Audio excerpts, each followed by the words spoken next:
y'all deserve it. This is the Marion County Veterans Program.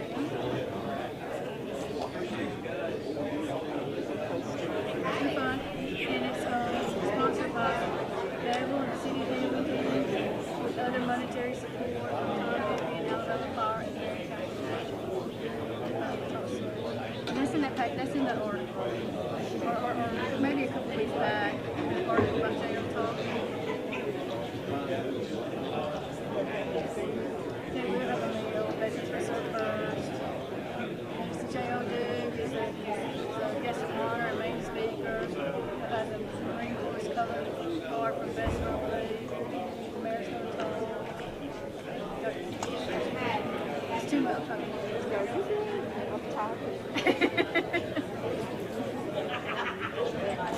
Yeah, but it's open to all veterans and their families. It doesn't even have to be Marion County. What would I say?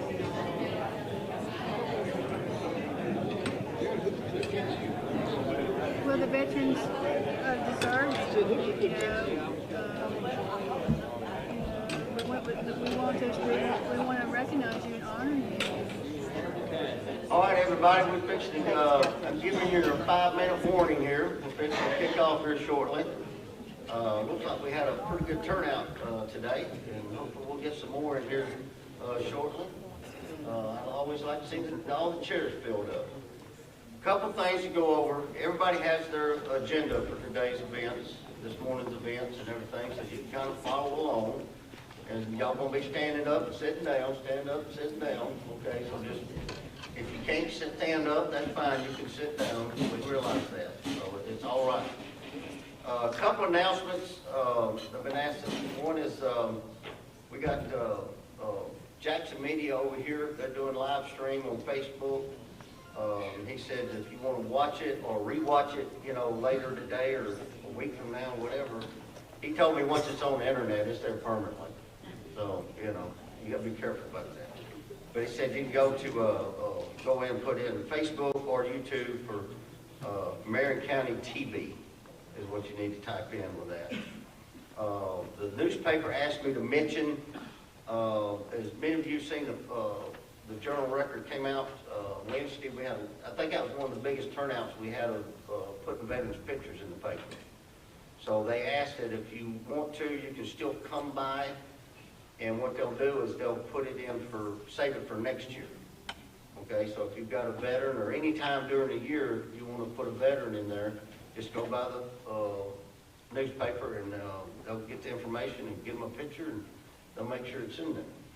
So I think this is the most I've seen since I've been at this job for 4 years in the paper. There was a lot of folks in there.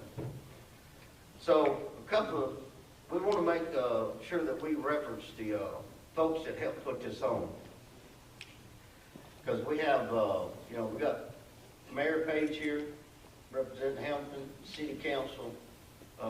They donate money to this program, and they actually, we run the money through the City Council or through the Mayor's office, so that it's all legit, above board, you know, the money's where it needs to be. So they keep track of that for us, and they let me know when I need some more money.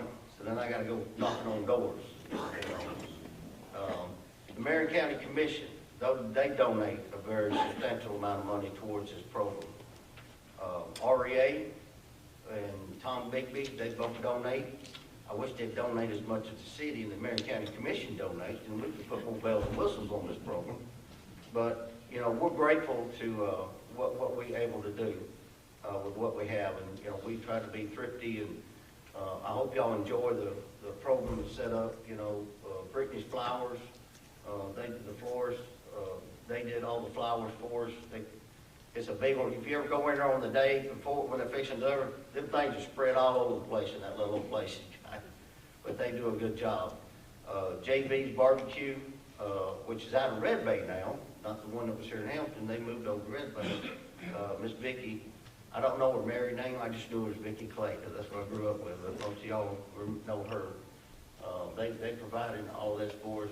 And of course, Bevel State Community College. What can I say? We couldn't do it without them.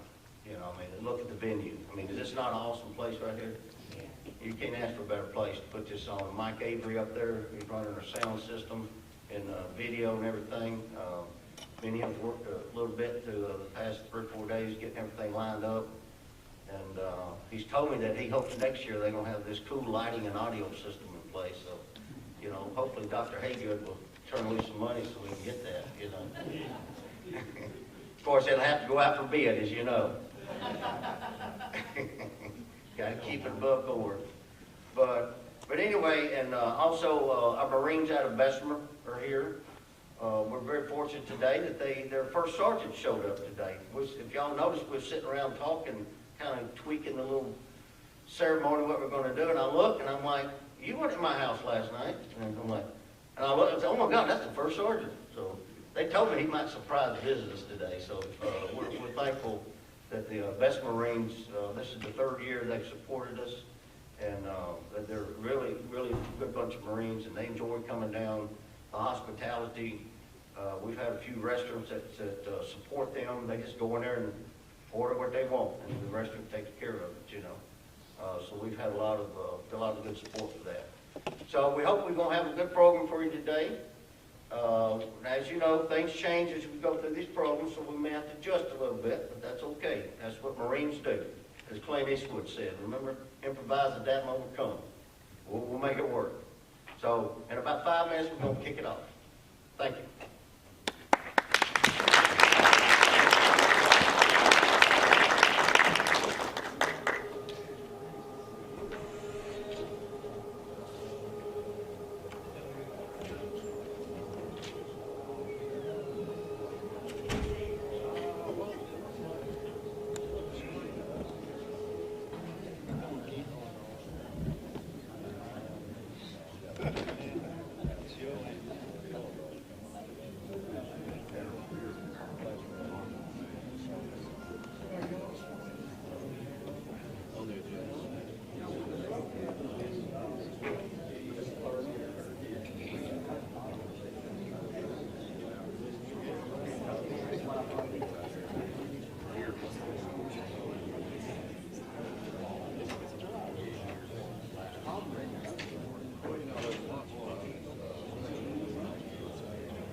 Hey, officer. Hey, Mr. Jackson.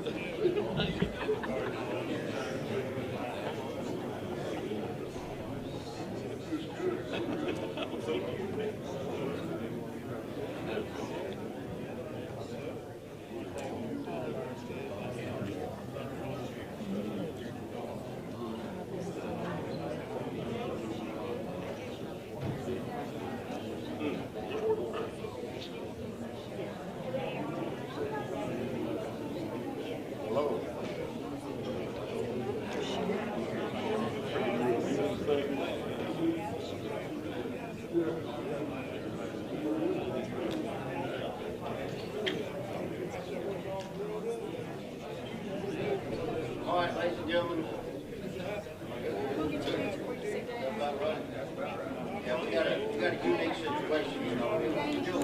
Hopefully Dr. Haygood is gonna throw in about another $50,000, you know, just for the week with someone system.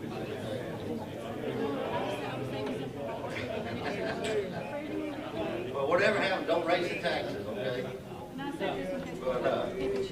But, we're fixing to start the ceremony. If everybody can get their seats, and get ready. What we're gonna do first, ladies and gentlemen, we're going to do the Pledge of Allegiance.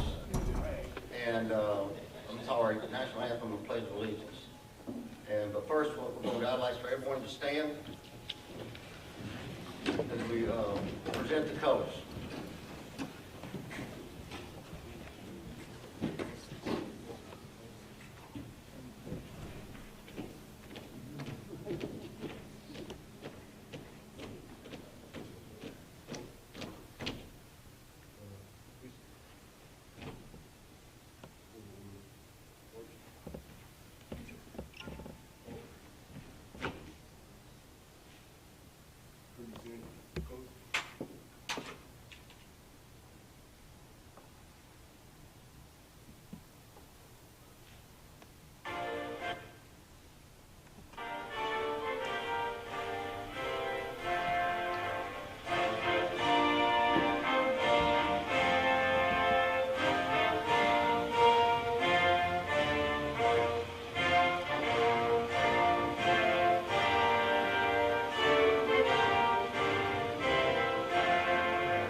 Hoorah. Y'all may take your seats now. I keep forgetting this mic. I can't get y'all here. No, I just thought of something. I appreciate y'all singing along, but next year I'm gonna make a point that maybe the mayor will help remind me, because he's got better memory than I do. And hopefully Dr. Haygood will be here. I like picking on these two. But you know, I always thought about when we watched the football game, and they mainly talk about the Super Bowl. And I don't care nothing about pro football. They make too much money. I'm jealous of them. But how great it would be if one of these great singers that comes out there and put on a show, and they got out there and said, you know what? Y'all expecting to hear me sing. I want to hear y'all sing. You know, is that not what we're supposed to sing the national anthem? So I think I'll try to remember next year that if you want to sing along with the national anthem, you can sing along with it. You know, because if you've ever heard a stadium sing the national anthem, it's awesome. I mean, even the baddest singer sounds good, you know. So just think about that. But anyway, next up is going to be the mayor of the city of Hamilton, Mayor Page. He's going to have a few words to speak, and then after him, we'll have Dr. Haygood. And you got to hold that mic like here, Bobby, okay? Or you upset the hoodie channel. I hope we've got our instructions correct. It's my pleasure to be with you all this morning. Let me first stop and just pause and thank all of you veterans for your service. You're to be honored here today, and you will be, and you should be. We're so thankful that in the cases of freedom, our American people stand up, and they step up, and they do the job. I'd like to say, I looked at a few statistics of our previous wars. Not going to bore you with a lot of that information, but it shouldn't be boring. These are lives I'm going to be talking about. World War II, 405,399 casualties. World War I, 116,516 casualties. Korea, 36,000 casualties. These are Americans. War of 1812, 20,000 casualties, 90,000 wounded. War in Iraq, 4,431 casualties. War in Afghanistan, 2,354 casualties. But folks, there was a war that more lives were lost in than these wars I've mentioned. It's our own American war, the American Civil War, 620,000 casualties. This is not counting costs, this is counting humans, this is souls, this is people. So the price of freedom is very costly. We won't measure it in dollars here today. We can't really realize the dollars. But over 1,204,700 lives have been lost in these wars. The point I want to make, this doesn't count injured, the point I want to make here today is that those young people, 18 to 28 years old,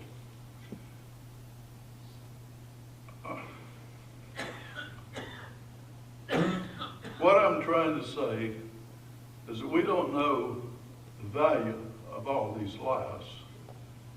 We don't know what these people would have become in their lifetime had they lived to my age, 78.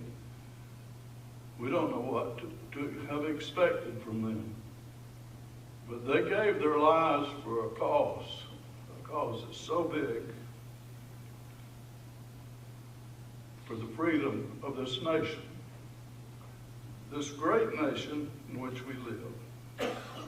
One of the bloodiest battles of our own war, our American Civil War, was at Shiloh, less than 100 miles from where I stand today.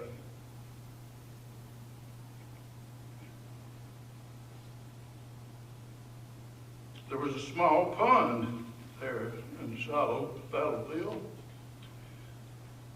It's still known today as the Bloody Pond. So many wounded soldiers made it to that pond to clean their wounds and to try to preserve their life, to stop the bleeding. It turned blood red, and it's still known today as the Bloody Pond. We don't know what the next war is going to look like.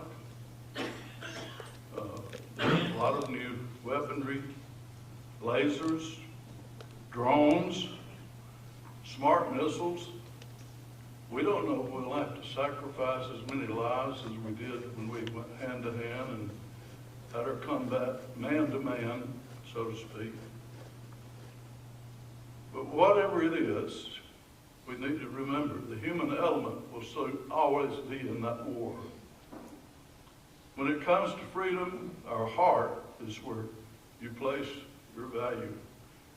What means something to you? Does your freedom mean enough to sacrifice your life? Sure it does. No question. Americans today, that they would give their lives for their freedom. It's such an honor to be here with you today, just to think back a little bit on what's happened in the past, what may happen in our future. But we always have to remember that you people right here in this room were a big part of it. I want to thank you today, sincerely, from my heart. Thank you.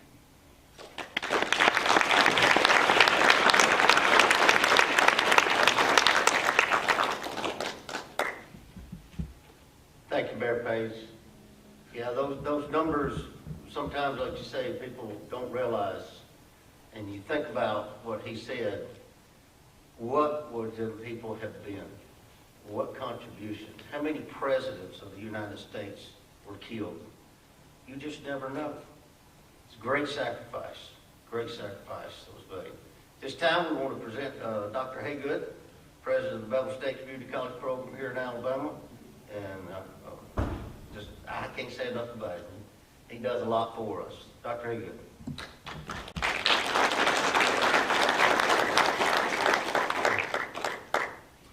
Well, good morning. My remarks will be brief because today is about us celebrating you.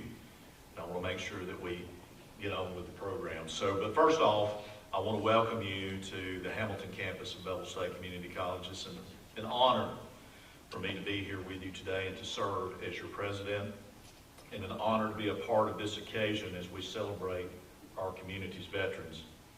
I always emphasize to our administrative team here at Bevel the word community, simply because it must be at the core of who we are and what we do here at the college.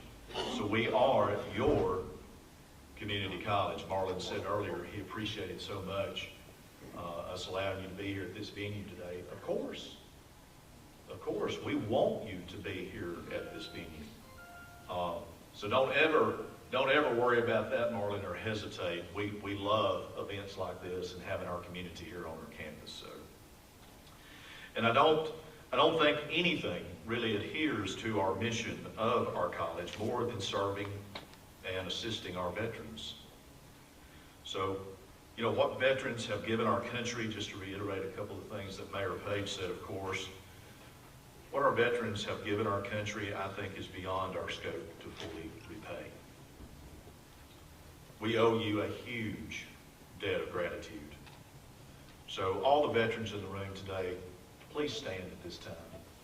And let me be the first among those here today to say a big thank you. Thank you for your service and the sacrifice you made for the freedoms that we enjoy in this great country of the United States of America. God bless you all and welcome to your community college. Let's give them a big round of applause.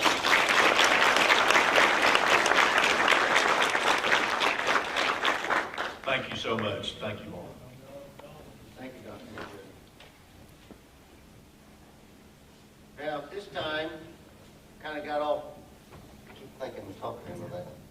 We got off cue a little bit. Mike, you ready for the songs? Okay. We're now going to do the service songs. So when your branch of service song comes up, that means you stand and everybody will applaud for you. Do I need to announce which branch of service song is fixing to play? All right, we'll see. I'll help you out because some of y'all got some memory problems. Like I do, trust me. Go ahead, Mike. First up is the United States Army.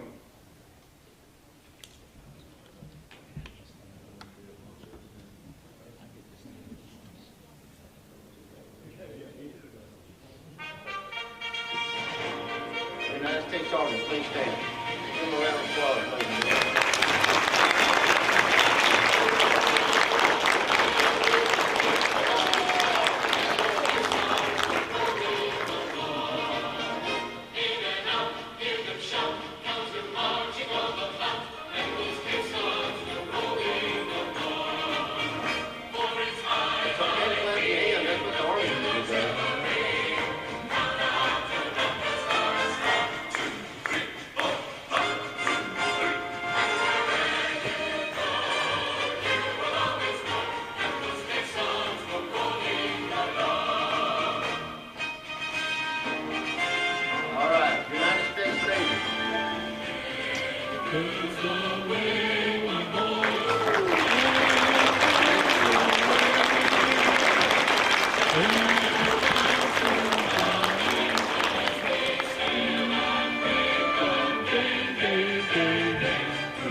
Now let's look at Duke here, not this Duke.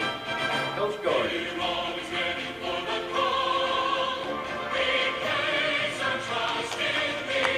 Clap.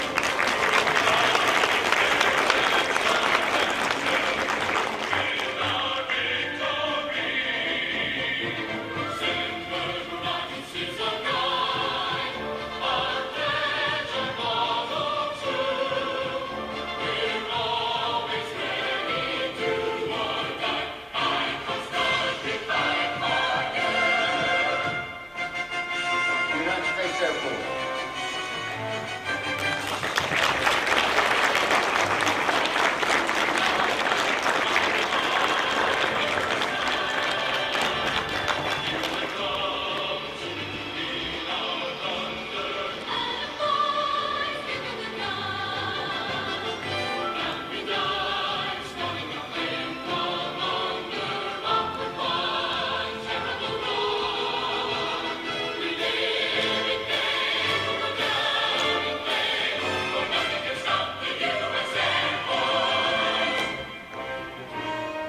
United States Marine Corps.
Now, our young Marines up here have been staying in detention for a long time. Okay? And I have been in their shoes before, and I promised them, you're not going to have to stand up there the whole time. So I'd ask that everyone stand as we post the colors.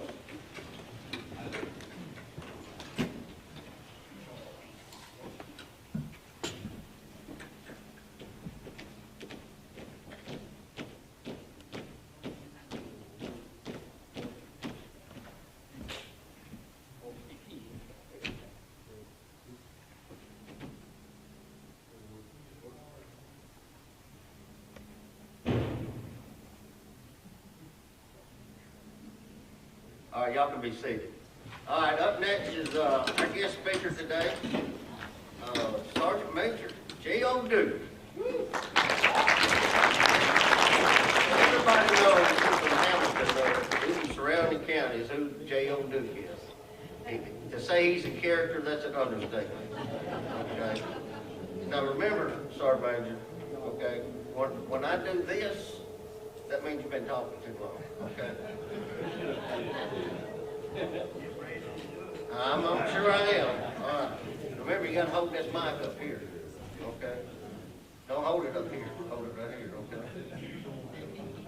okay? I gave him carte blanche. I said, you just, whatever you want to talk about. Thank you so much for coming, Sir Major. I'm torn between my law enforcement training and my military training right now. Should I, the judge is back there, should I give everybody, I know I've seen your pictures, a lot of you down at the post office with numbers across the front. I tell them? Judge, should I give everybody their Miranda warning, or should I call, go to the military and say, halt?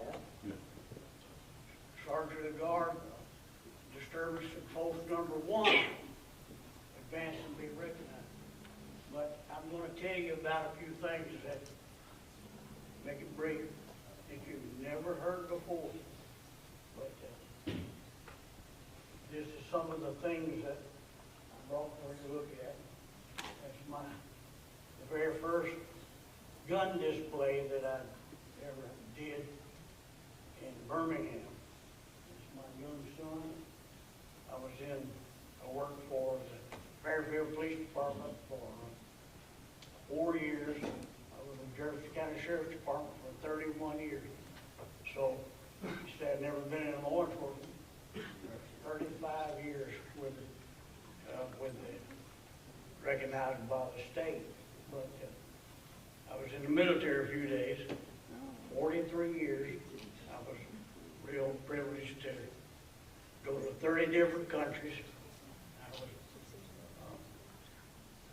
I did not know a guy named John Hodges Bentley, but he was in the 3rd ID. He took,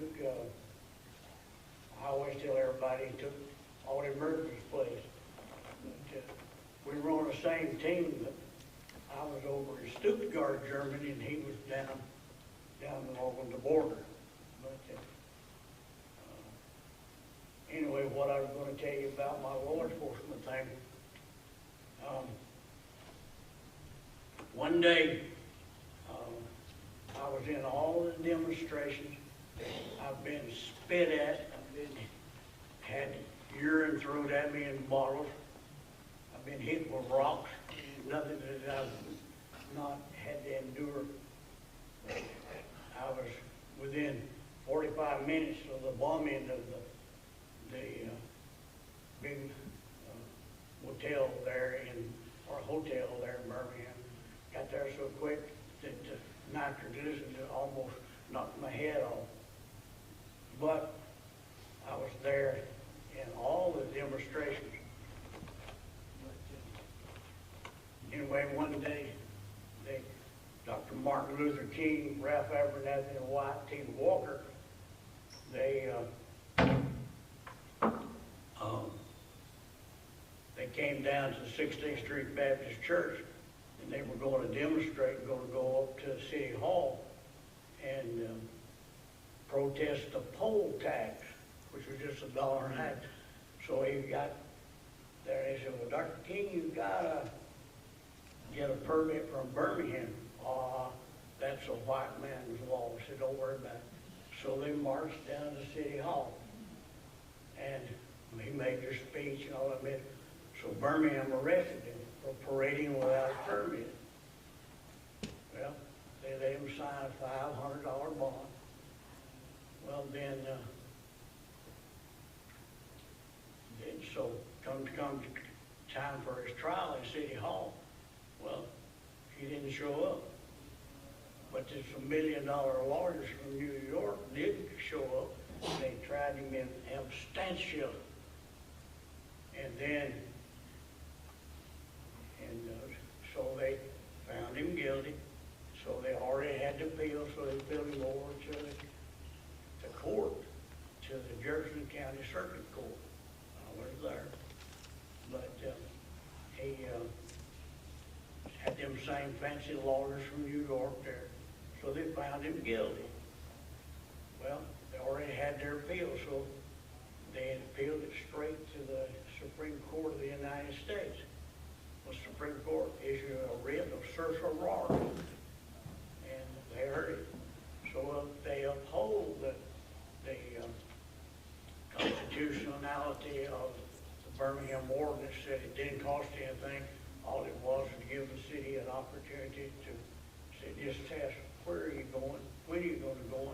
About how many people you're going to be in it. It's just a safety measure. Well, so anyway, I could have had a speech, but they sent me with a detail out to the airport. But at the same time, we put two men, a major and a lieutenant, on that over to Atlanta, and they got on the plane with him. Well, I went out to the airport with this detail, and we stopped the plane before it got to the terminal, and they run out there with a little buggy and both wheels on it. And so we took him off the plane and put him in. First of all, we got to know about the communications.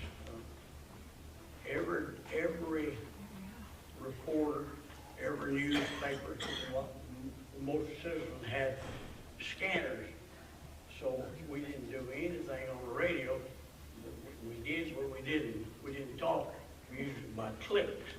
We had pre-planned. We were going to do a problem. We'd go. We got ready to execute. We'd go click, and then when we got ready, to do it, at the same time, whoever was next would say click, click, but nobody knew what was going except the officer. So we got him in the car. There was three, and we took off toward the courthouse. I was in charge. I was the number one car. Well, we had an unmarked car, about the third car back. And so when we got ready to go, the one in the plane car said click, and I said click, click. So to get from Birmingham to Bessemer, you had to, there was no such thing as 59 and 20. You had to go 3rd Avenue to go to Bessemer. Well, so they took off, and so I went up carried my convoy all the way up to the courthouse, and I could have had his speech. His speech was, the Supreme Court of the United States has said, I refuse from justice and I wish to redeem myself. And I said, and you had televisions, you had every newspaper in the United States was there, but I carried my convoy on down just like he was there. But at the same time, he was on his way. And you remember reading all about him, the letters from the Birmingham City Jail, every day while he was in the Birmingham City Jail. Hell, he never saw the Birmingham City Jail. He was in a county jail down in Bessemer, because they sent me down there to protect the son of a gun. But anyway, I got an order to report on Thanksgiving night, Thursday night, to meet the assistant sheriff and a lieutenant in the basement of the courthouse. So I was there. My policy is, if you're going, you got an appointment, you need to leave in time to have a flat and still be on time. Well, I was there. And so when I got there, you had to go out and go down under the courthouse. And so, when I got there, the assistant sheriff and the lieutenant was there. They was already there. So I parked. And he said, "You got a key to the Sally Port." What does Sally Port mean? Any of you have any idea what Sally Port means? It's back in medieval times when you had, between the castle, and you had the big moat around the castle, and you had a big gate. Well, a Sally Port is a place to prepare for an operation. And so he had a big old key, and so I got out and said, "Let's go." So we went down the hall and got into the basement elevator. And just when you get in the elevator, you're supposed to take your pistol off and put it down in a box. And he said, "No, leave your weapon on." And so we got on there, and the major got a hold of it. To make it operate, you had a little crank. So So he went up and he stopped through between floors. He said, we're gonna move Dr. King and his party to Birmingham. And I'm holding you personally responsible for this move. We will not stop for anybody. We will not stop for anything under any circumstances. But I'm holding you personally responsible for this move. So anyway, we go upstairs, we get him out, carry him down. So we got down there and everything ready. So I went over and turned the key in. I go out in the alley, I check everything. And because it was sort of down, I had to get out on my knees. Out, here they come. Well, I had a driver, and boy, he come out there. I thought he was going to stop and pick me up, but anyway, we went from Bessemer to Birmingham. I don't think we ever got less than 90 miles an hour. But when we got up on near the courthouse in Birmingham, click, I was instructed to pass him on the right side and go down and go into the runaround there at the courthouse. But so they sort of just eased along up there. I jumped out and ran, checked all the buildings, everything, went up in the park, and I mean, it was really, really something. This has never been told, but it's one of the top secrets that you've ever heard of. But anyway, I finally was convinced that there was nobody around one night. So I had to get out on my knees again and come on. Well, they come down there, boom, bam, and hit the curb. And when it did, the doors of the courthouse flew open, and 6 deputies came out with shotguns. And would you believe they had those printers in the courthouse to put them up on 8th floor in about 6 seconds. And so the next morning, they kicked him out on the street. Well, what you don't know is it wasn't going to happen on my shift. He was supposed to have been killed in Birmingham. He was killed about a week later in Memphis. And they burnt Birmingham down. If anybody has any friends, because of this one particular operation there. But that's one that's never been told. Now we get on to my military thing. Most people don't realize it. Now, why are we celebrating? Where was the first Veterans Day parade ever held in America? Birmingham, Alabama. That's right. And it was called Armistice Day. It's got to be the 11th month, the 11th day, the 11th hour, and the 11th minute. I've been in Europe when it was still called Armistice Day. But anyway, Raymond Weeks was the one who went to the president. He was the one that organized the first. I marched in the Veterans Day Parade 14 years in a row in Birmingham. But he went to the President Eisenhower, and he changed. Still has to be the 11th day. And while I was there, we had a guest speaker for breakfast, and I met him and became real acquainted. Then he was a guest speaker at the luncheon. Anybody here ever heard of Colin Powell? He was a guest speaker, and I met him at both events. But about many, many years later, I met him in Heidelberg, Germany, and I said, General, are you in a hurry? He said, Sergeant Major, I hadn't seen you in a while. I said, it's just wonderful to see you. You doing all right? He said, but I'm here for you. I said, kind of what would you say if I called you a jarhead? Now this is for all you Marines here.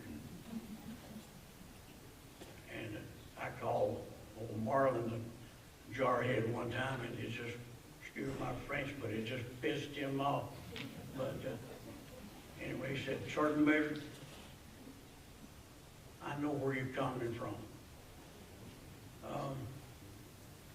Said in the Boxer Revolution in China, said the Marines were the most unique and the most professional group there. It's said that they could run for 30 miles and not even breathe. But he said they had a haircut up tight and flat on top. And when they took their cover off, you saw I took my cover off here. Because the last time I talked about anything, there was a certain judge told me to get that damn hat off because I was in the house. I don't know if he's sitting about back there. But anyway, when they took their cover off, well, somebody said, man, it looks like a mason fruit jar. And he said, Sergeant Major, if you would call me a jarhead, I would be most honored. So now, next time I call a Marine jarhead, don't think it's a slang or anything. It's the highest honor that you can give a Marine to be called jarhead. But I was fortunate when I was in Heidelberg to get to go to, had a VIP guided tour. I stayed 10 days in France. I got to go to every battlefield, every hedgerow. I spent a lot of time in Saint Mary-Glise, and I went to the chapel, still covered, and made a hospital there.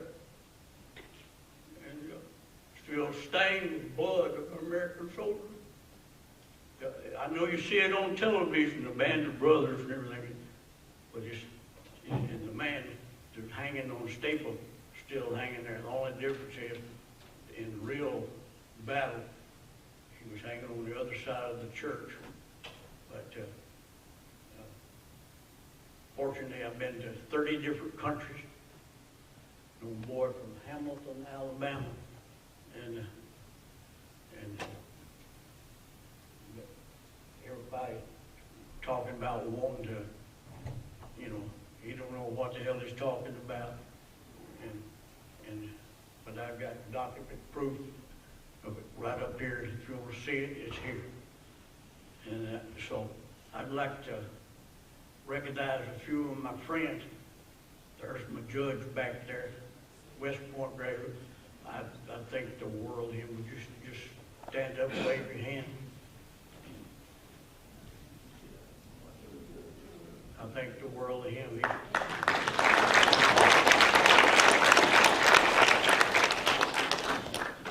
I'd like to call on Dr. Haygood if he would come forward for just a minute.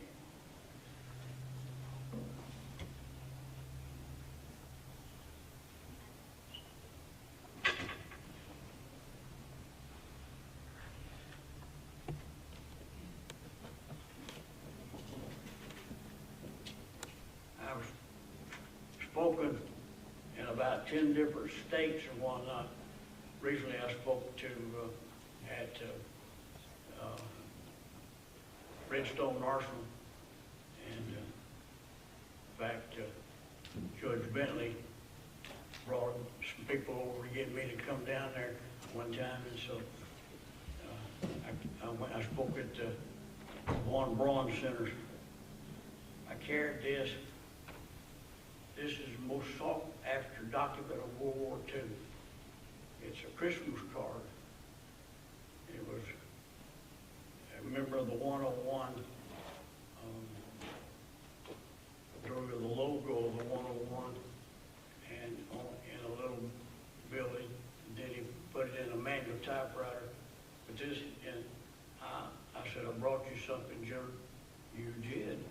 And so I gave him this, and it's signed by the last living member of the Band of Brothers, but it's a Christmas card, and I sent this to you.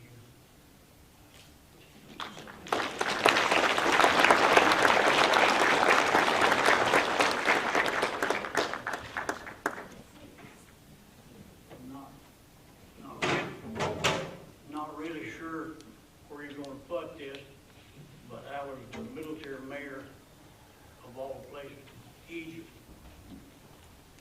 That's yours. Thank you. Maybe we put it somewhere in the colony, Oh, yes, sir. throw dark set.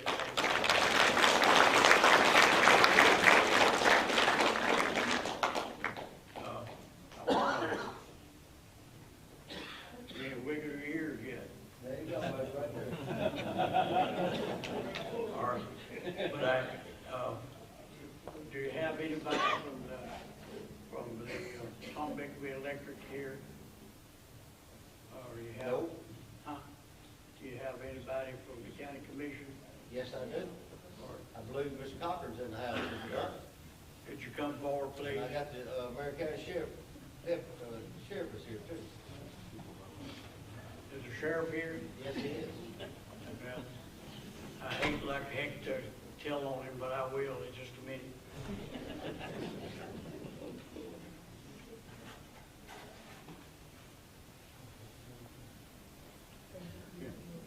Thank you.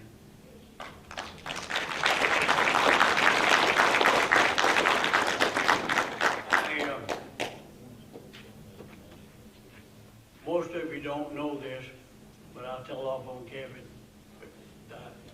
He is the highest ranking law enforcement officer in the county. If you live in any city, it doesn't matter, in Marion County, you have, and the city, but you're the complainant, or you're the victim, and if you're not satisfied with the investigation by the city, then you have the right to appeal to the sheriff, and by state law, the sheriff must investigate it. So you keep that in mind. But I think he wiggled his ears, so I'm going to stop at that. But I have some more things to give to some of the people you can So, designate. Major, if you've got more things to give, you just go right ahead. It's okay. Well, I think I've already given some of them to, but I got some things here, and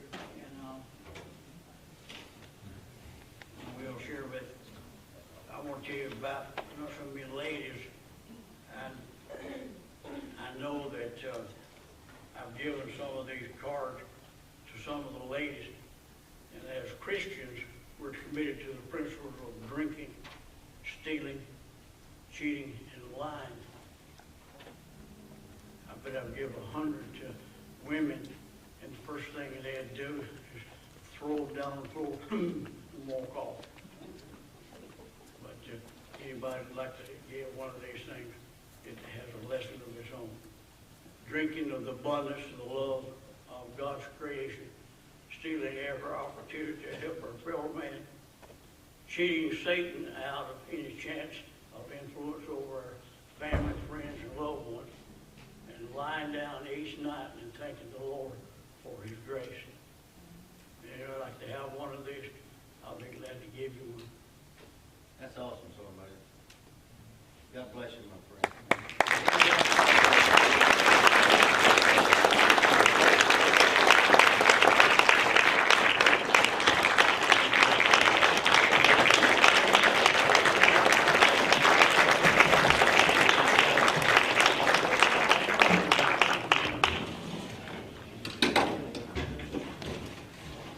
You know, let me see if I can get my train of thought back real quick. You was talking about, when we said, as Christians, we're committed to the principles of drinking, stealing, cheating, and lying. Now, I naturally thought, that's probably not a good thing, But then he read that. we were down in Louisiana, way back in the day. We were working at the University of Louisiana. We used to put up wallpaper, and one of my many jobs I had in my life. Anyway, so we're driving down the road, we went to lunch, and we were going back to the college, you know, we don't do what we do down there. And there was a guy, and some of y'all know about this.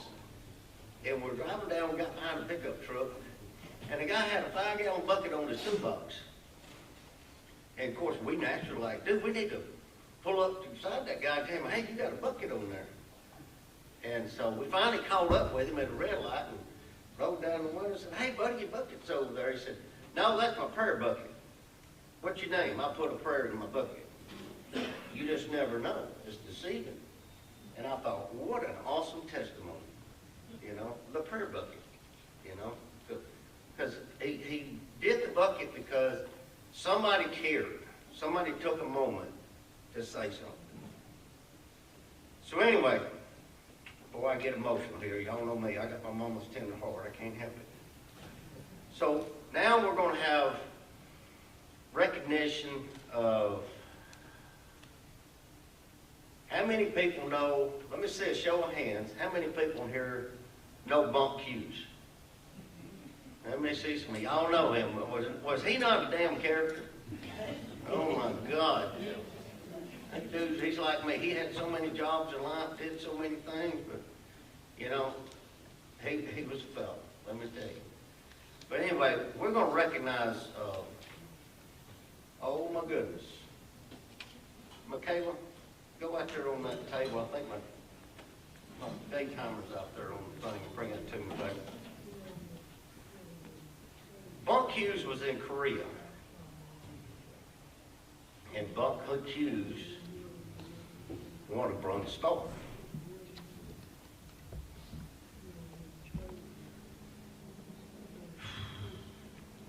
Let me get my book. Get my composure here.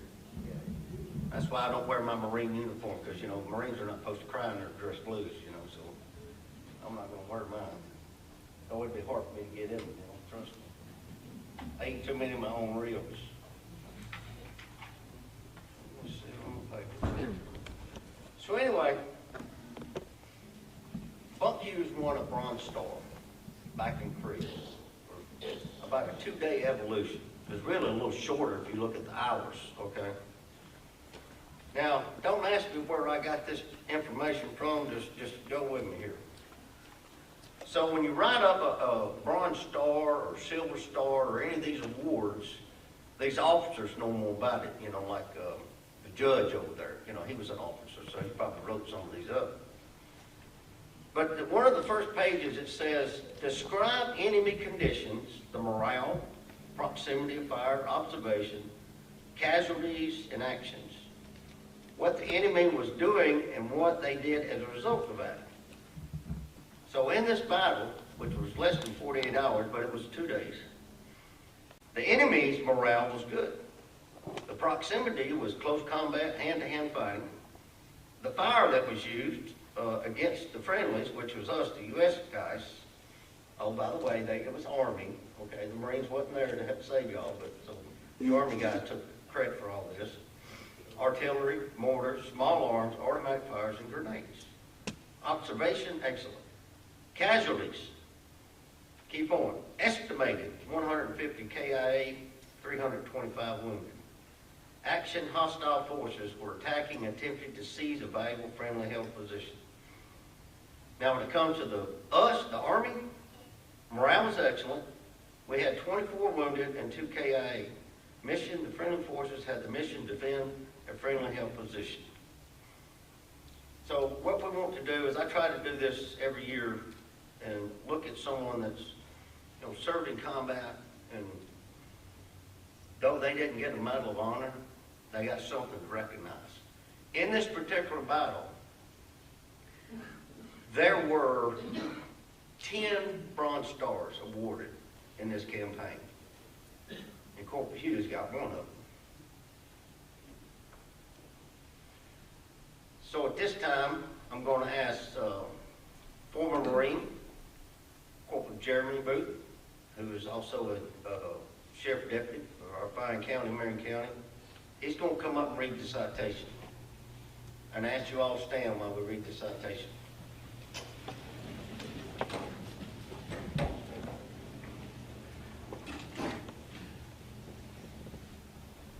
Attention to orders. That man get attention. Award of the Bronze Star Medal. By direction of the President, under the provisions of Executive Order 9419, 4 February 1944, and pursuant to authority in 4R 600-45.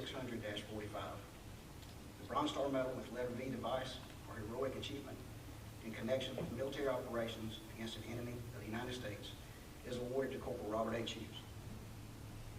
Citation reads, on the night and early morning of 10 and 11 June 1953, elements of the 15th Infantry Regiment had the mission of defending a strategically valuable friendly held position near Samulni, Korea, when a numerically superior hostile force launched a fanatical assault against them. As the superior hostile force launched a fanatical assault against them, as the intense enemy artillery and mortar barrage ensued, communications between mortar crews were destroyed. Corporal Hughes, a section leader of a mortar team, heroically dashed about the shell-torn terrain to ascertain that all the mortar crews given the proper fire orders. During the firefight, were seriously wounded. Corporal Hughes immediately ran to their sides and, summoning litter bearers, had them safely evacuated. Although wounded himself in the initial action, he continued to perform his duties with determination. He remained at his post throughout the night, ensuring a steady delivery of support fire. With complete and heroic disregard for his personal safety, Corporal Hughes exposed himself to enemy fire, to relay fire orders to mortar crews, and assisted in evacuation of the wounded. As a result of Corporal Hughes' gallant act, mortar crews were assured of receiving the proper fire orders, and he helped save the lives of friendly troops.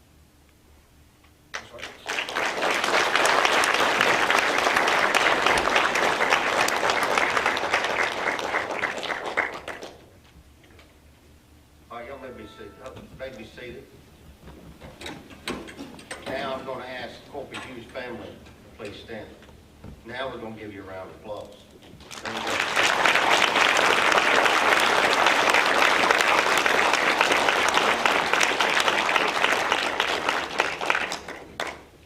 I couldn't have read that. That's why I'm not baby. I just can't do it. I appreciate Jeremy coming up there and doing that for us, you know. Now, we got one more thing to go. We got the food over here. It's ready to go. Now, we're going to ask the chaplain to come up. Wait a minute. See, I'm trying to remember. I got memory loss. I wrote his name down. Okay. This is Dr. Kenny Hatcher, Associate Pastor at the First Baptist Church of Ewan. And we got to talking. I was going to have him do it at first, but I'm like, you know what? Let's wait till we get ready to do the meal.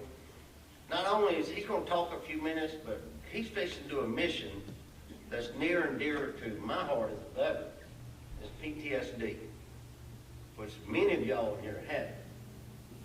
Many of y'all in here won't admit it. But you got to come to my office and let me try to see if I can get you some help. Okay? This man and your wife, correct, sir? They're fixing to embark on a mission, and I'm not going to tell the story. I'm going to let him tell you what's going on. Thank you, sir.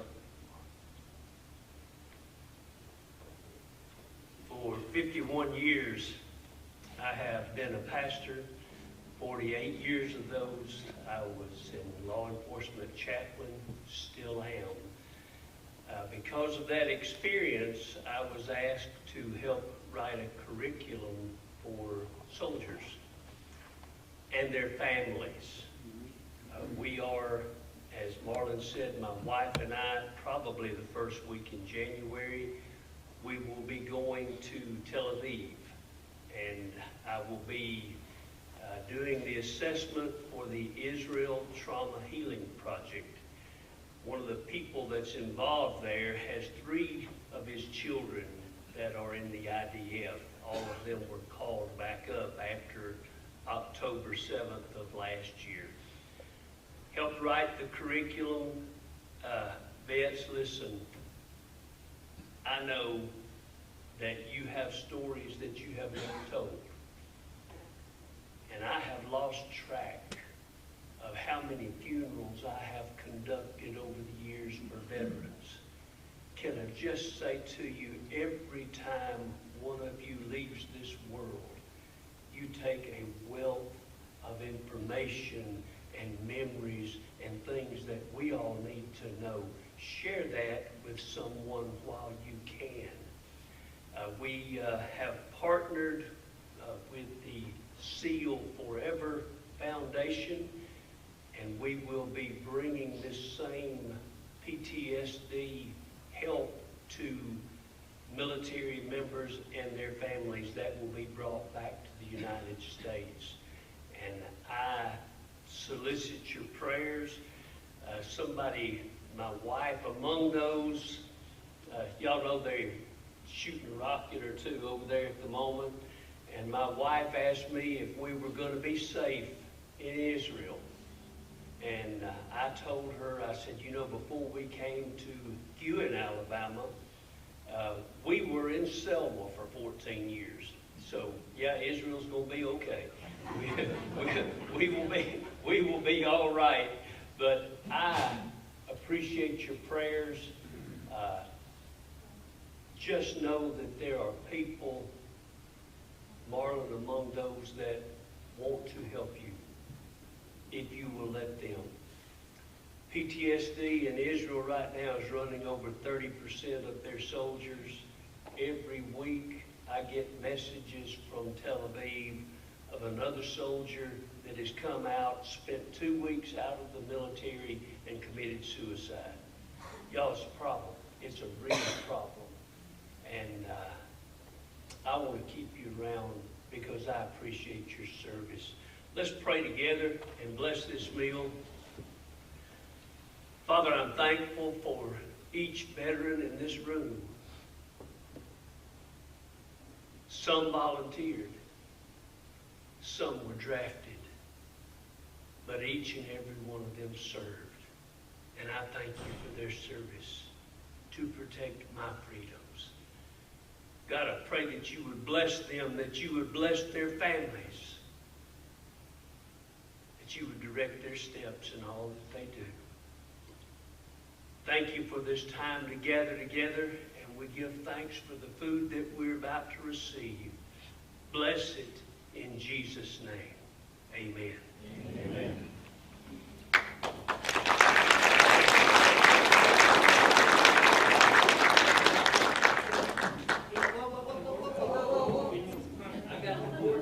You forgot something. Go ahead. Take it light. Make it brief. I'm talking. About compassion.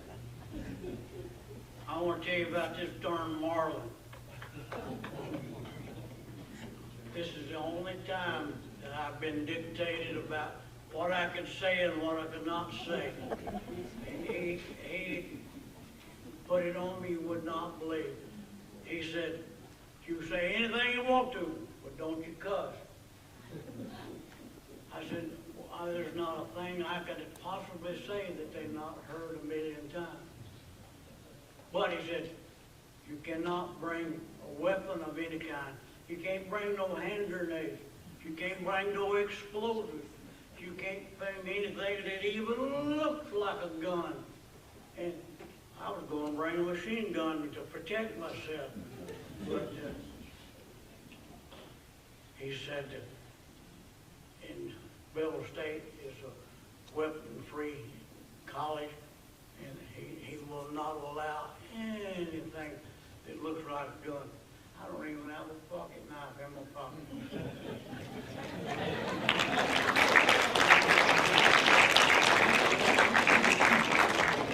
I mean, what am I going to do, right? I mean, get the deputy, the sheriff over there to arrest him because he did say one cuss word. You know what they tell us about it? He's old, he's a veteran, just let him go, you know. That's what my kids say about me. Yeah, Daddy's getting old. Yeah, he forgets things, so. No, I appreciate it. Yes, sir. Martin, this time I may be out of order, but No, go ahead, brother. before we close, I'd like to recognize the oldest soldiers we have with us today. Whoever's in the audience, the oldest soldiers, would you stand up? The oldest soldiers we have. Well, we got to figure out who that. Anybody here over 90 years old? There's one right here. Over 90.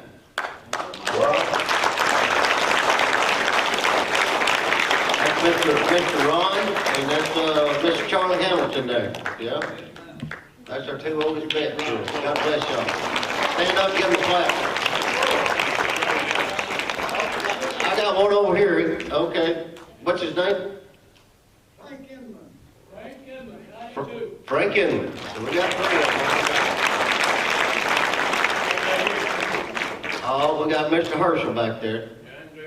You sure you're over 90, Herschel? Are you just trying to get some attention today? I can't see. Did you bring Hubert with you? No? Okay.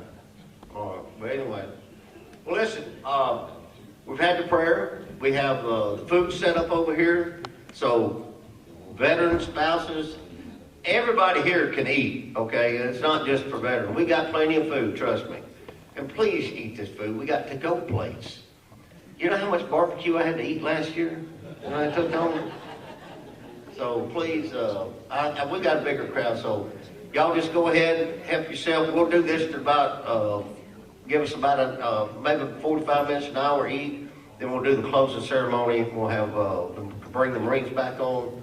We'll retire the colors, play taps in honor of our fallen comrades, and y'all can go back home. So go ahead and go eat. Thank you.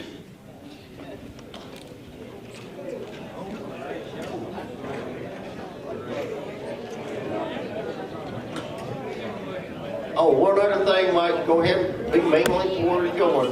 We've got, I forgot to mention, we've got the Huddy Show over here, 95.45. They would love for you to come over, any veterans, and talk with them. You can be on live radio today, okay? Hopefully Dr. Haygood will come over here and speak with them in a few moments. We've got the TV back here, so give it a live stream. We need y'all to go over and see Mr. Jackson and wife, okay?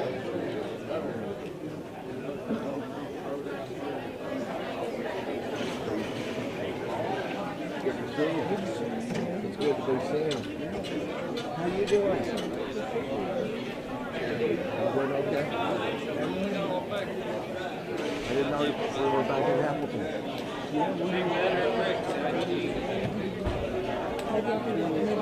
I'm sorry, man. Maybe I can make Oh, okay. I rode over here with another guy, but it's okay. I'm in the process of selling the radio. I had it sold to a dude guy. It's a guy from Jasper that had this radio station stolen. He's 41 years old, heavy, overweight and heavy smoker. He didn't look, my mama would say he didn't look good. He worked out the deal on it. He died. So I got another guy that took the same guy off the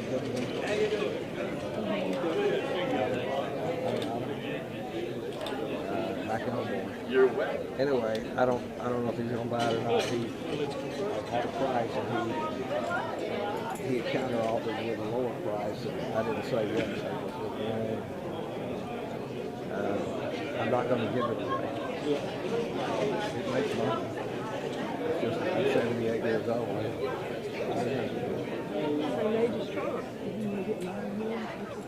Y'all want to get mine? Yeah, let's do that.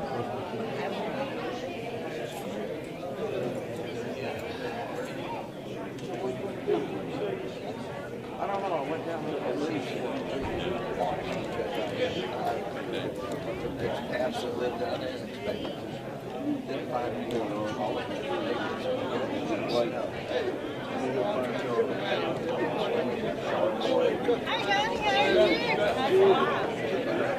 Didn't find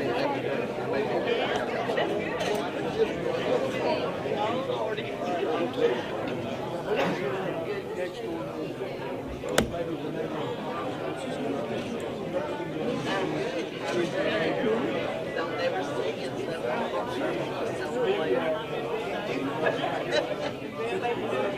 doing stay in music. That makes it how about yours?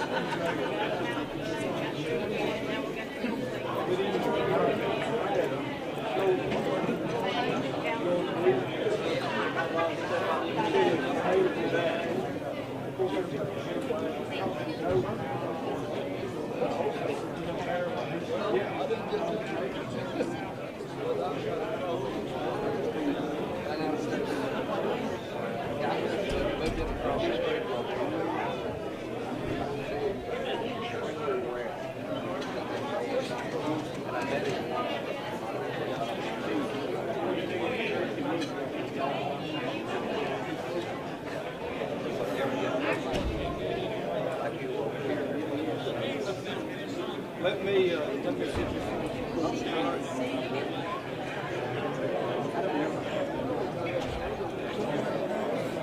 Okay. This is the third year we passed this. So this is.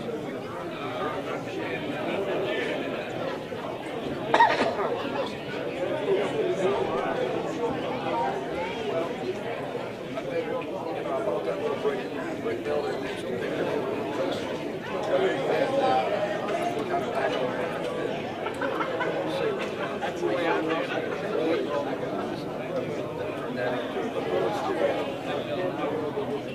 have no idea what you're doing.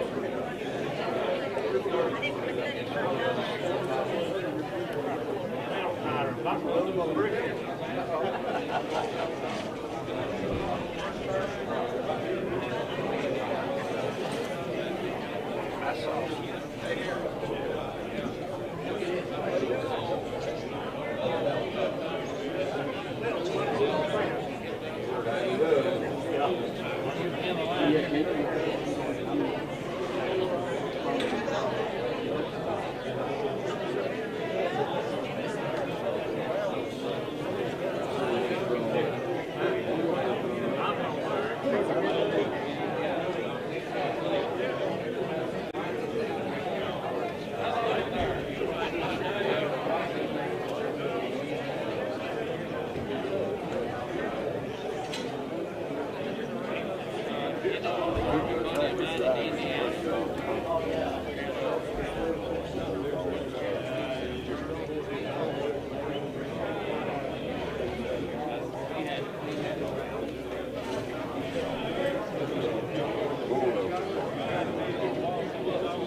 CJ, how you doing, girl? How are you?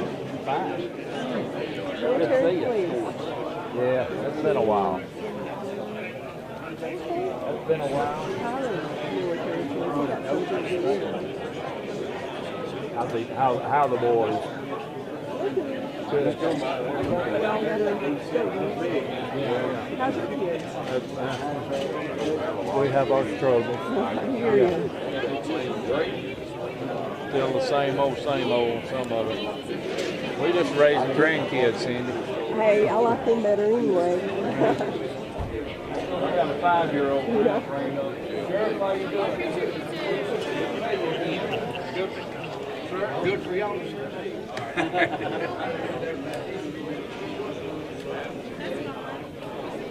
Sorry. How are you?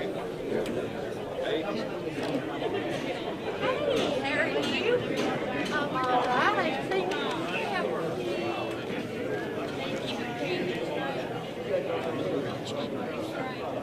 All right. I'll take that.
If it ain't, I'm in the wrong place.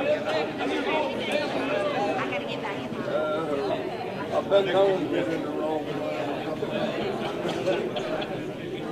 I'm gonna get a couple more guys. Yeah, well, we need to go somewhere.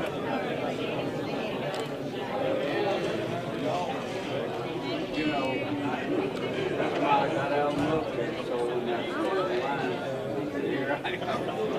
I told her,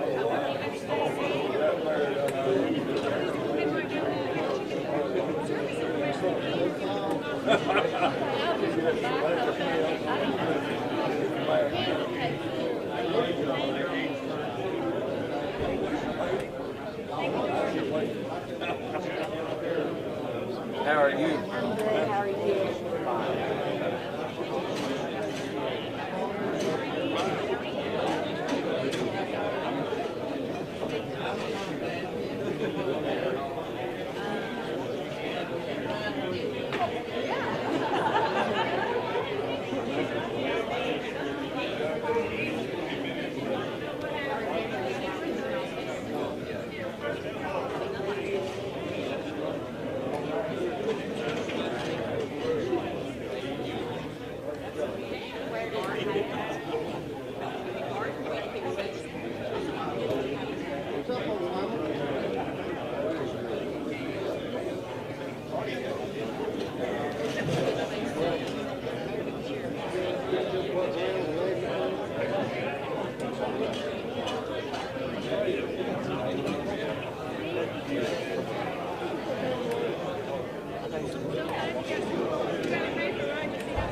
Appreciate y'all coming, buddy.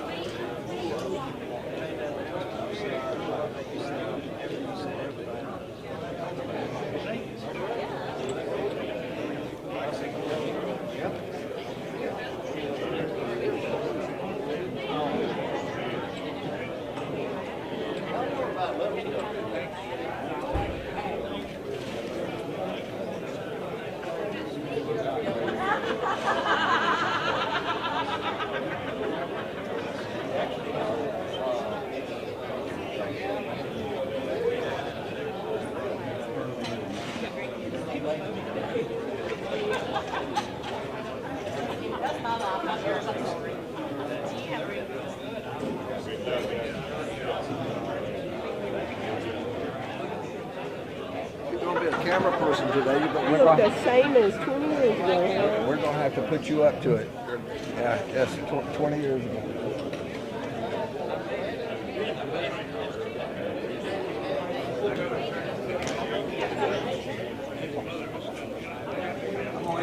Yeah, absolutely.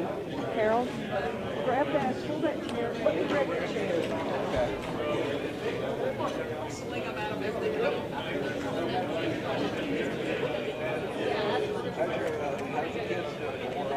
Oh, wow.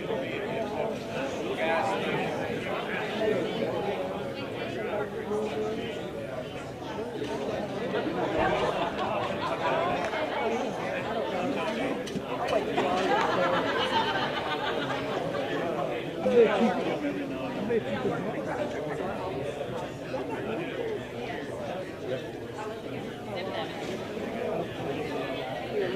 I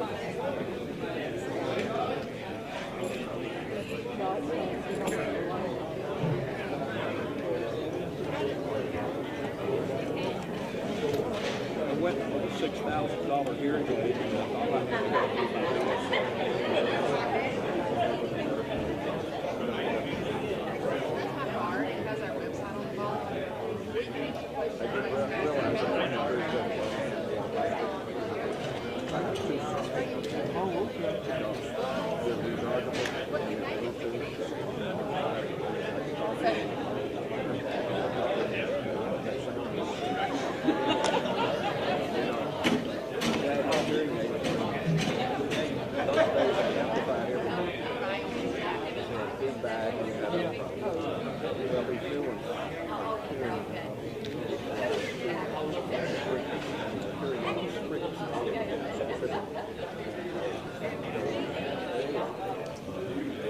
had a little problem with it, took it back, and I said, would it be possible for me to buy it?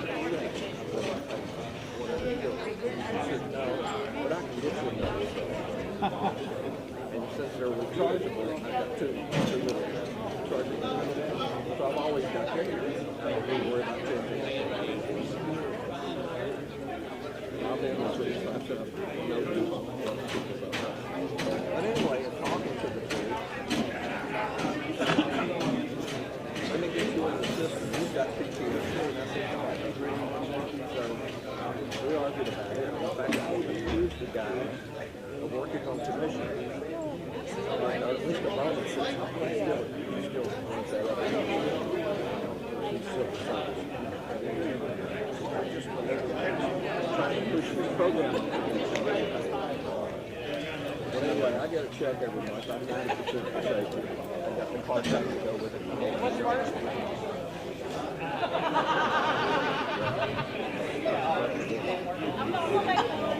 Unless I got Social Security. Plus I got some other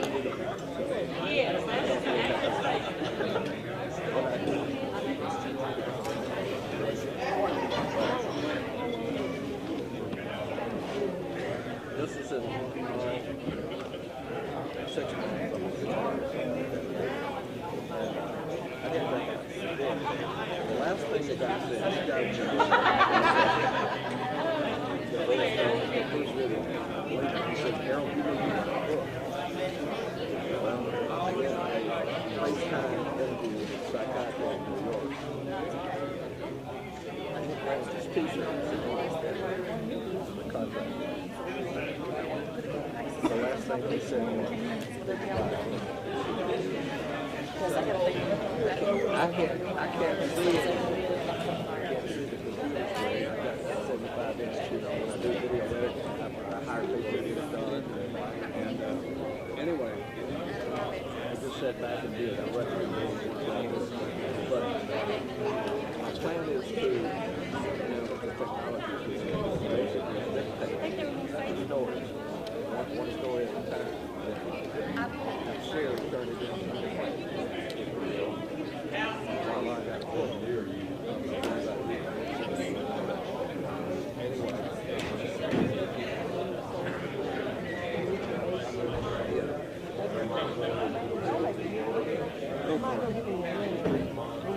Do y'all need anything else?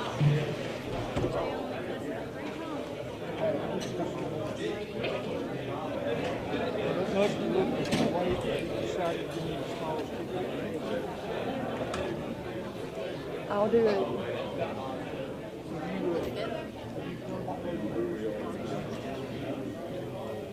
Yeah, but then so has everybody else. Yeah. I don't want to get into that.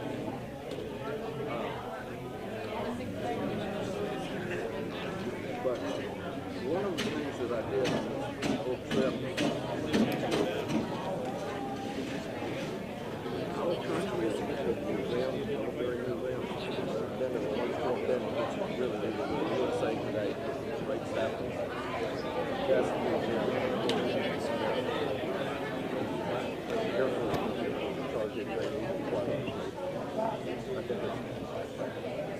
It's more awesome.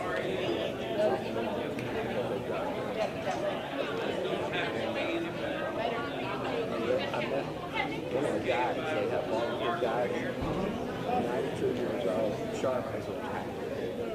He followed everything. World War II, Korea, Vietnam, pilot. Come across already. Hey! Hi.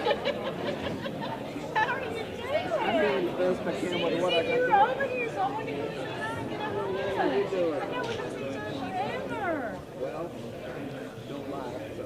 Amen. Good to see you. I know y'all were talking. I just want to say hi. You can join us. I mean, you're welcome to. That's okay. I'm going to stay a little longer. It may not make no difference. Good to see you. Good to be seen. My language.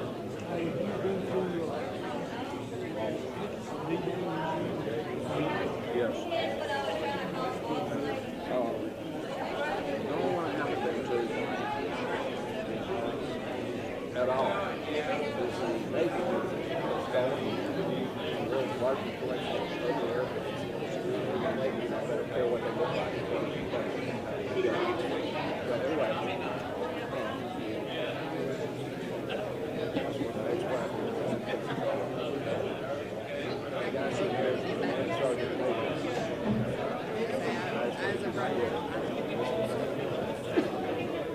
He also has a doctorate PhD degree. His last job, he was head of academic training at the Copenhagen Air Station. I introduced her to him. They got married 4 months after our divorce was filed, and been married ever since. I tell everybody I got to pick out my daughter's stepmother.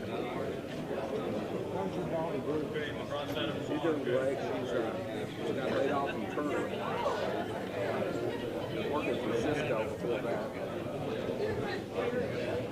She went over to apply for CNN, and CNN knew her because she was working for Cisco. Cisco's the big school converted from law to digital. And so I was about to hire her. She and her husband are die-hard conservative. My son-in-law has the hardback version of 10% flat tax. Anyway.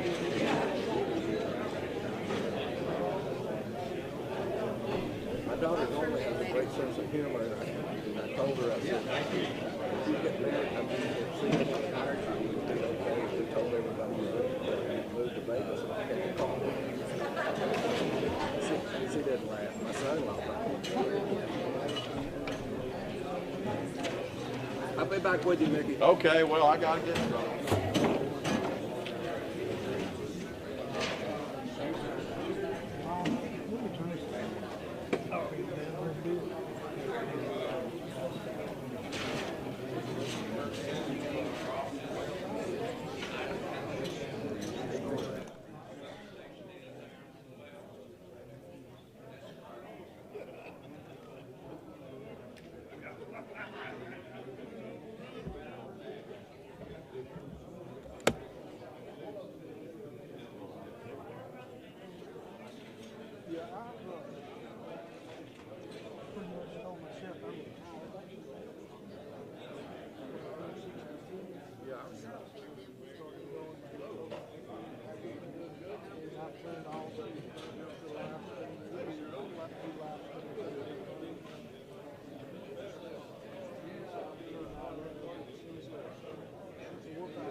hearing test over in Huntsville.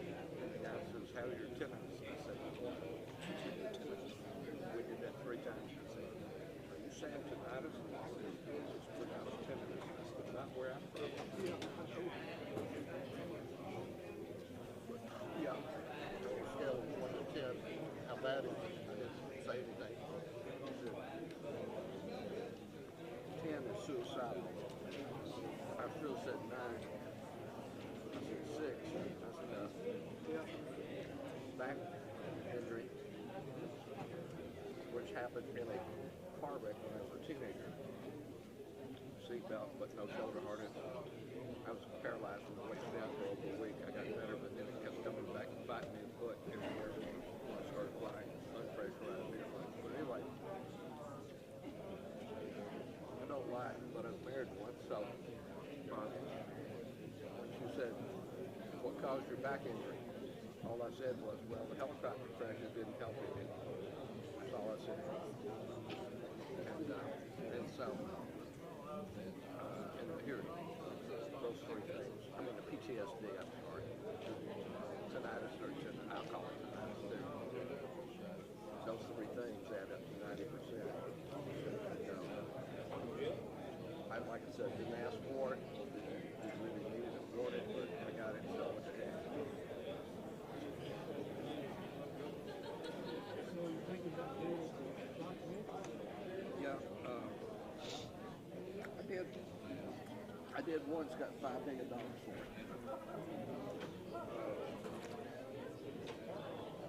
Is your phone number still the same?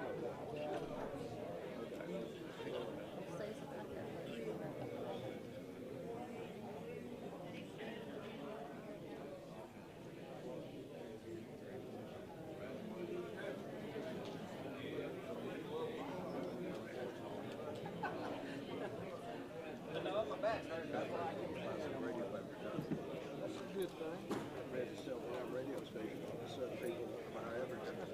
And I just read a report. iHeartRadio's got, they turned it around. They're really starting to make money around it. What happened? But, hey, maybe I shouldn't sell it. I don't have to release it. It wins a certain air of legitimacy. But other than that, radio is, I do television real fast. I do radio. They go, nobody listens to radio. So, what I did was,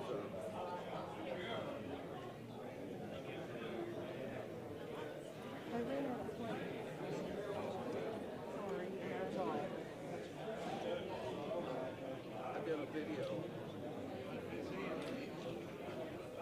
You know, within Winston County is the only county in the entire state that has no natural bridge is not gas station. So we have an ACE now, Robert Adder. It's every 2 years. And I believe that we have a meeting ever since he got elected years ago. When he got to Washington, remember Newt Gingrich? Robert asked Newt if he could have a government seat, how bad operations could be. Most people don't understand what I'm telling you. He gave it to him, which is very unusual because normally you have to be elected twice or 3 times. 4 to 6 years to prove that you're electable in order to Oh, Mr. Bromley. Okay. Yes. I'll try to grab that interview with you. Before you leave today.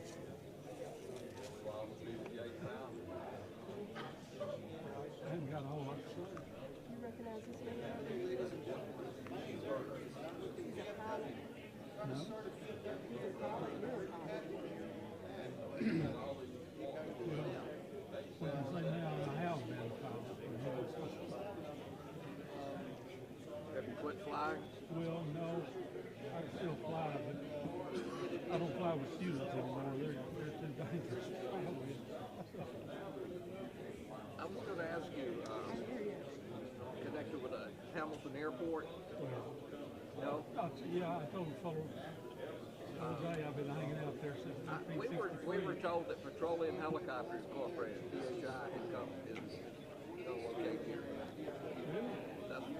That was the rumor. Well, they used to come a whole lot. That'd be a good thing. Yeah. What's your name? Sorry, sir, just hit me, sir.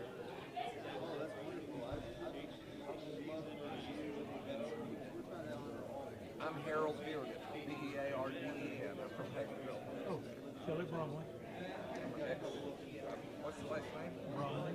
Okay, I put somewhere.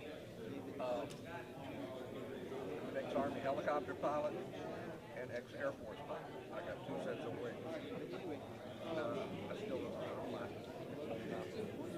And PHI had talked to our mayor about coming to Taylor. We've got a couple of large hangars over there. And we didn't hear from them for a while. Somebody said, well, they went to Hamilton. So one of the things that we're going to do when we get done here is run out to the airport to see what the status is.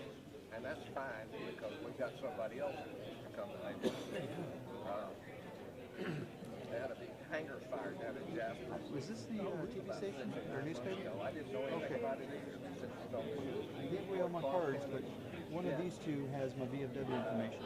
We're trying to establish a VFW here in Hamilton. And what we need are members that come out, or people that want to come out and become members, become charter members, and actually get something established here to help the veterans.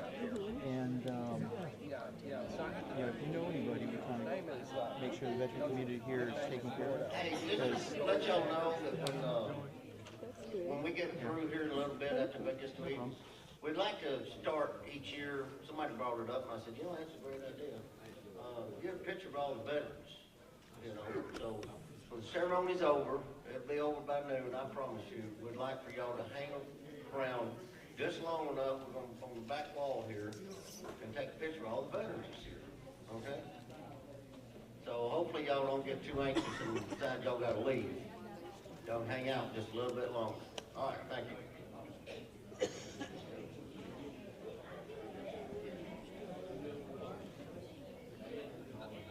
Well, Jeff, I talked to Jeff for a while. He was running out there.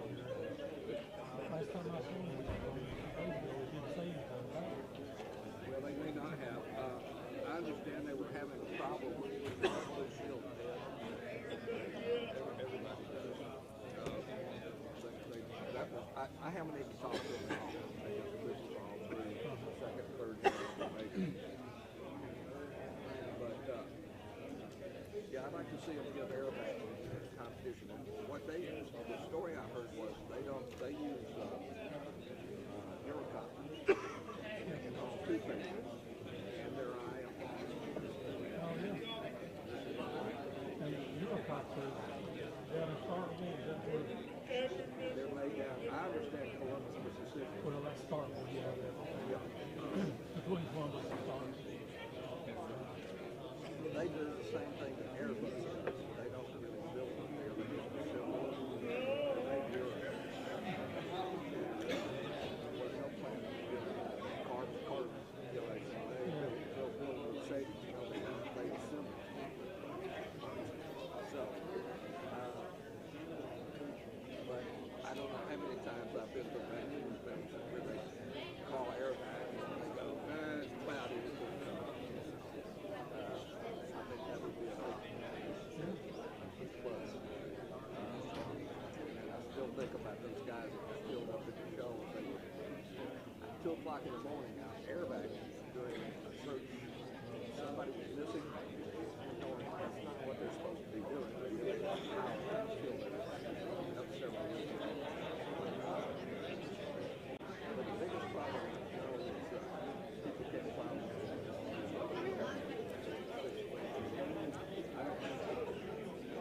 I respect anybody who goes to trouble with a pilot's license, but they don't have a license. They're real pilots.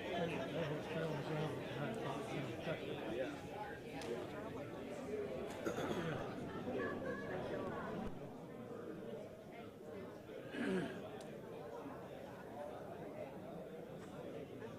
And since I quit flying with students, and I have to pay for it myself, Oh, yeah. Pay for the gas. I'm not blind. I'm not blind much anymore.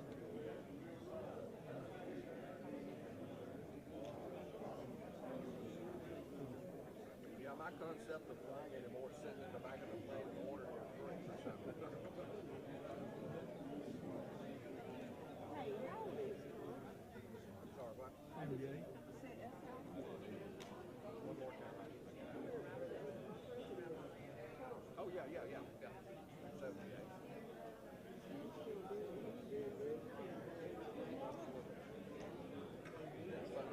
I was up at the Air Force Museum, right Patterson, a couple of weeks ago. Yeah, volunteer guide. One day, 92 years old, World War II. The guy was awesome, sharp as a tack. And he stood there and talked for a little bit, and he says, look, I'm 92, I know he's 93. He says, I can't stand on this concrete any longer. I gotta go sit down, you know. And I said, yes, let me go, please. But I couldn't believe it, and most of the people working there are in their 80s and 90s. And they're all just shocked at the people wouldn't believe. You ever been to the Air Force Museum? No, I've been to the one in Pensacola for the Navy, but I've never been to it. That's the one I've never been to. I describe that as one of the largest places in the world. But you need to go to the Air Force.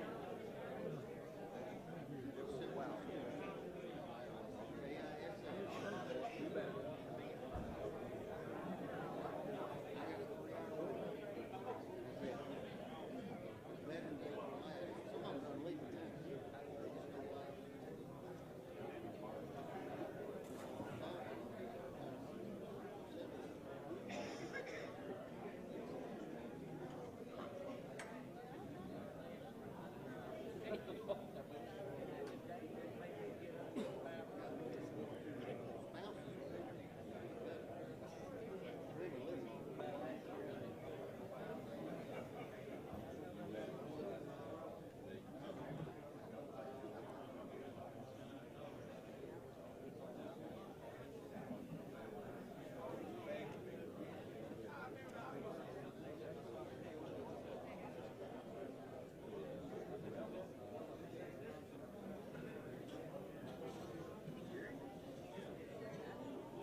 I don't know, and then we get busy with our kids and grandkids, and just we go up there sometimes and watch the movie.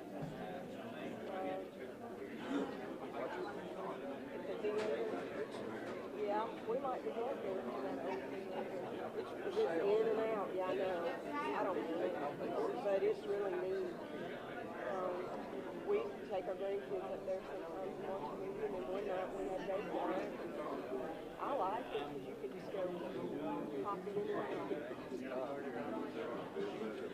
I wish they hadn't built the wall and put it.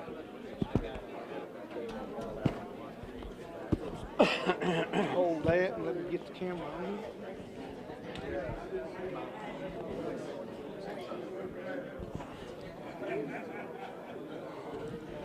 All right. Say whatever you want. Hello, folks. I'm Tim Howard. I'm the Marion County Commander for the Department of Alabama American Legion. I've got with me today the Post Commander from Sonny James, Post 165, Steve Bazette, and we would just like to bring him in here. We'd just like to let you guys know that Sonny James, Post 165, Hackleburg, Alabama, is actively recruiting members. You've got 1 day of military service and an honorable discharge. You qualify to join our league.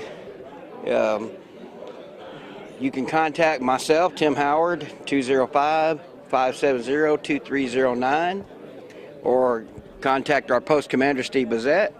225-776-4802. We're also doing December 14th, the National Wreaths Across America program at Cedar Tree Cemetery in Hackleburg, 11 a.m. If you want to come participate with that, lay a wreath on a veteran's headstone.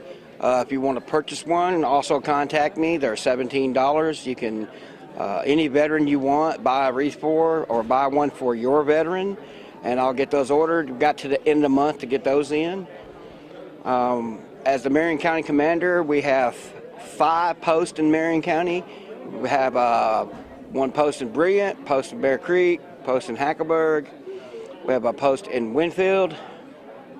If you live in Hamilton, Alabama, and you want to join the post, you could join Gewin's post or join Hackleburg's post. Just contact me again, 205-570-2309, and we'll talk with you and let you know why you should belong. We also have the post commander from Russellville's VFW here, and I'll bring him on, and he can tell you a little bit about the VFW. And if you're a veteran, we want to thank you very much for your service. If you have a family member, mom or dad, uncle, aunt, that has served, we want to thank them for their service as well. And I'll turn it over to the VFW. How are you doing? My name's Eric Reason. I'm the VFW Post Commander for Post 5184 in Russellville, Alabama.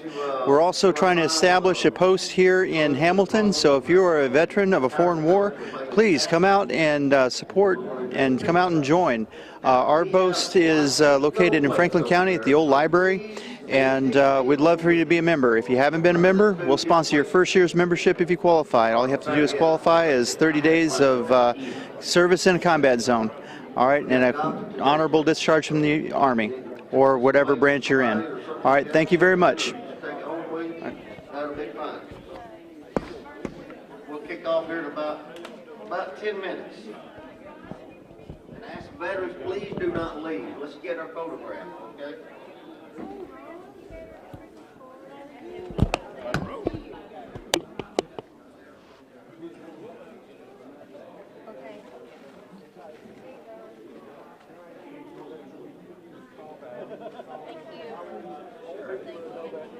I'm Steve Folks. Eric Reason. Have you ever served? Are you a member? Have you done combat? No, I was in the Cold War. Then I'd highly recommend joining the American Legion. You can introduce him. I've got to disability. I think that was And tell the story, and I'll go ahead and...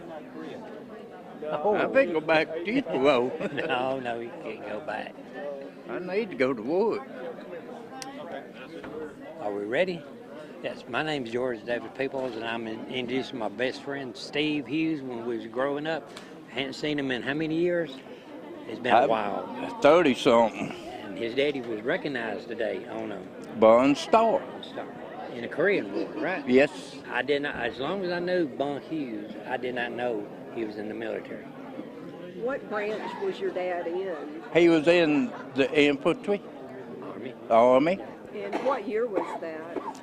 He went in 1950 and he come out in 52. And what was his OS? His job? He went from sergeant to buck sergeant. That was his rank. What was his duty? I mean, what was his field at? He was just infantry. Infantry guy. Okay. And would you like to tell a little story about your dad? We didn't know until his funeral that he got 2 Bronze Stars and 6 other medals. All we know of was 1. Self-quiet. Yes. Very funny guy. He was one of those guys that could do anything. Handyman. I mean, flat down, could do anything. Bunk Hughes was a good, and if you needed help, he was there to help you. That's the way we all are. That's a wonderful story. We, Thank you. each one of us boys can build houses. I drove a truck for 38 and a half years till Vic put me out. Big brother was still driving. Mike had cancer. Jim's had cancer. And I've got 2 sisters. We thank your dad for his service. Yeah. And me, Tell us a little bit. about me. I What joined. range were you in? I was in 2. Okay. First, I was in the 877th when I was 17-year-old. I joined. I stayed for 14 and a half years and got out because I had a back injury. What year was that? I joined in 75. So 14 and a half years later, I got out for the back injury. And I stayed out for 17 years. Then I got back in after the war kicked off in Iraq. They started, and I was getting pretty old. I was 48, 49 when I got back in. So I finished up my years with the Air Force at 117th. I served 3 years in Iraq. I was injured by mortar my first year I was there. Slightly injured, but I was injured. And the other 2 tours was deep into Iraqi blood and was bombed day. But God sees fit to see us through. And I retired with 27 years with the Army and Air Force. Well, thank you for your service. Great stories. We was Thank lucky you. to survive a teenage year. Yeah, especially with him. Yeah. He was rough.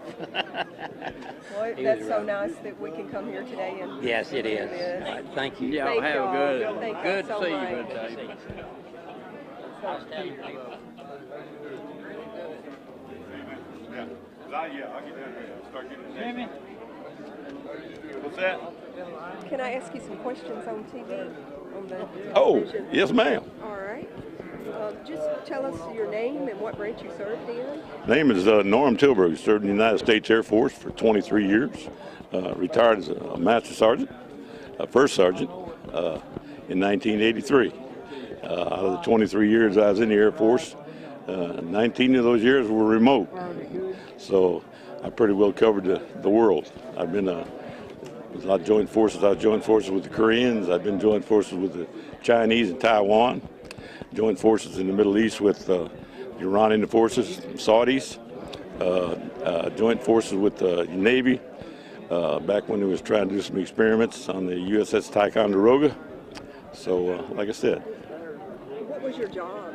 my job was aircraft maintenance. I started in aircraft maintenance when I first went in, and then I went into flight engineer status. I flew for several years, delivering supplies and confidential and stuff like that, and senators and congressmen and all that stuff. So, but yes, I loved You it. got to travel the world. I traveled the world. I've been around the world like about 5 times. So yeah, and I've been. We thank you so much for your Yes. So service. well, I certainly appreciate that. Like I said, and I just I do it tomorrow for this country. Like I said, that's how important it is, and I just wish people would realize that, because there's so many people that in Vietnam that didn't come back. And like I said, for the ones that did come back, yeah, we think of them every day, but freedom's not free. So but bless you all for being here, and thank you again. Thank you so much. You're welcome. Where are you going, David Hall? Oh, okay.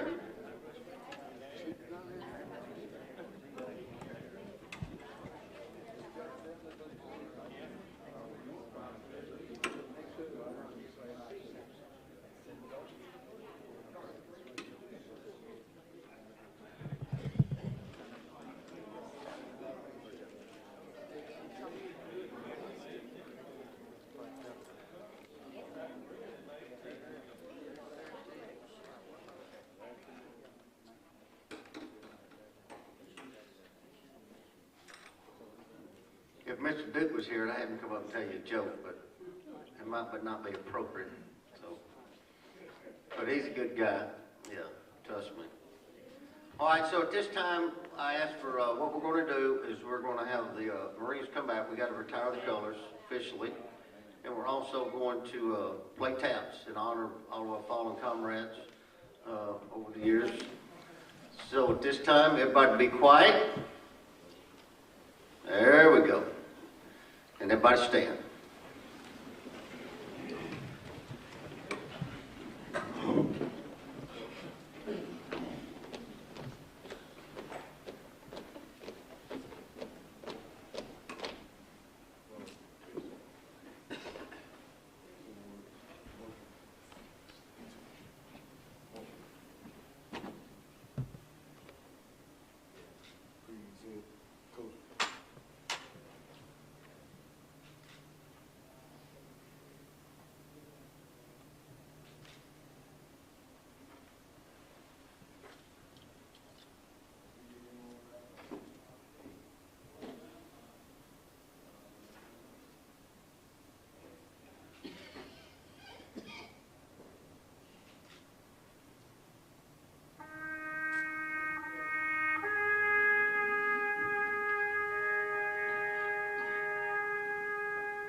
All right. Thank y'all so much for coming, and we hope you had a good time, and look forward to doing it next year. At this time, I'd like for all the veterans that are here to come over to this wall over here, and let's get us a picture, okay?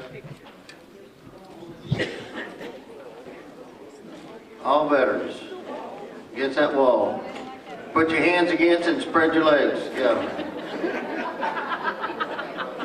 Good luck.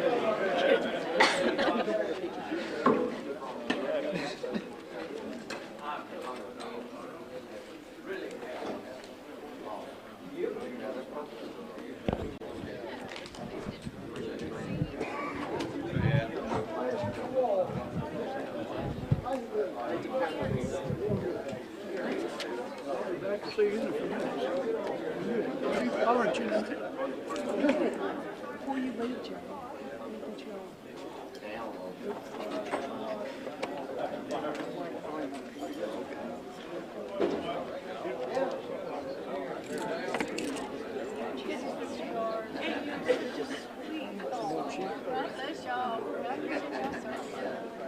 All right, all the veterans now, y'all come on over here and let's get your pictures. Y'all listen to the newspaper lady, Miss Chaz. Tell them where to get Chaz. Okay? How to get. I'm hoping y'all got the wide angle lens on there.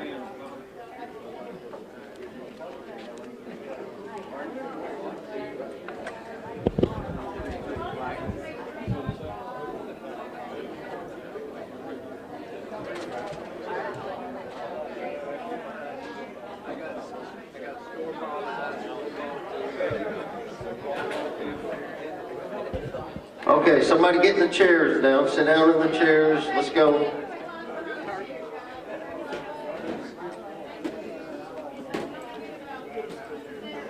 Well, you may have to do an angle shot instead of a front shot. Well, that's true. Short guys in the middle, tall guys in the back. Your Marines do not have to be together. You can be in amongst them or do your own thing, whatever you want to do. You don't want to be separated.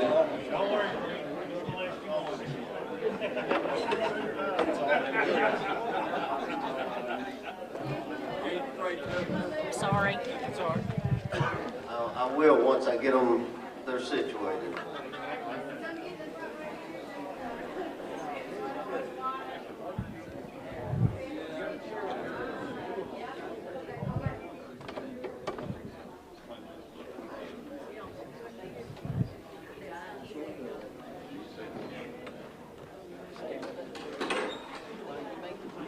Okay. Wait until she says that's good. You got your spot right here, sir. You're the oldest Marine here.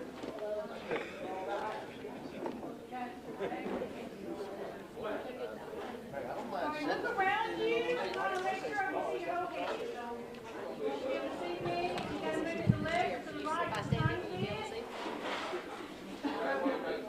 There you go.